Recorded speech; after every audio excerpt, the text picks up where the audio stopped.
Bonjour mesdames et messieurs, j'espère que vous allez très bien. Nous sommes dans la ville de Goma pour suivre de près ce point de presse qui a été organisé par les autorités de l'AFC en 23, présidé bien sûr par le secrétaire permanent Benjamin Mbonimpa, mais aussi par le coordonnateur adjoint chargé de la mobilisation, messieurs Dr Freddy Kaniki. Ces deux sont revenus sur le cause principale de la lutte de l'AFC en 23. On va suivre bien évidemment les secrétaires permanents à Benjamin Mbonipa qui est revenu sur les causes de la lutte de l'ARC ou encore de l'armée révolutionnaire congolaise.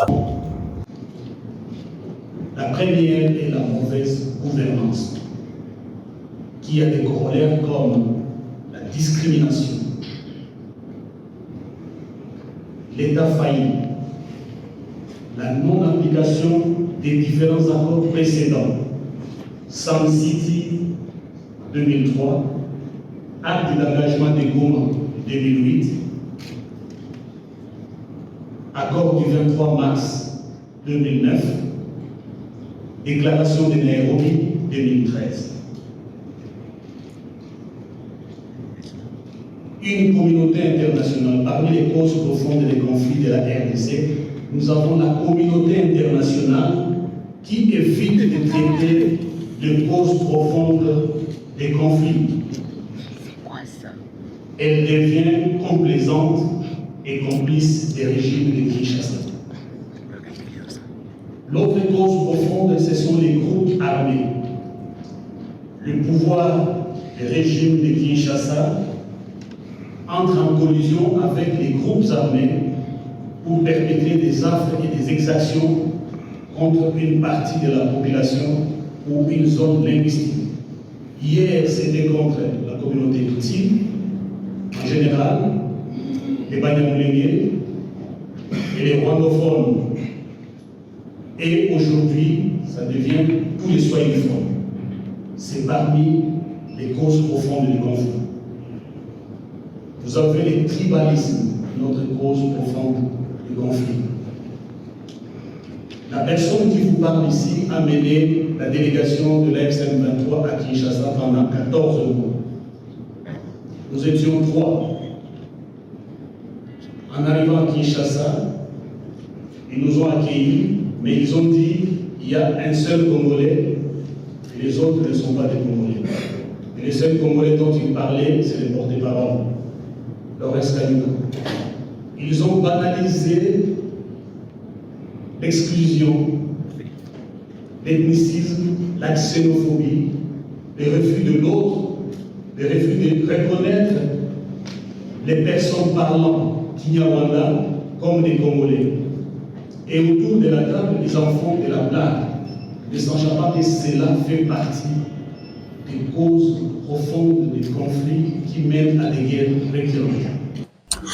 Après la signature des accords entre Kigali et Kinshasa, le régime de Kinshasa est revenu sur ces accords, mais aussi en attaquant le territoire de Minembwe dans la province du Sud Kivu pour perpétrer ou encore menacer et tuer la population de Minembwe. Le professeur Dr Kaniki est revenu sur ces attaques menées par Kinshasa sur la population de Minembwe. On l'écoute ici.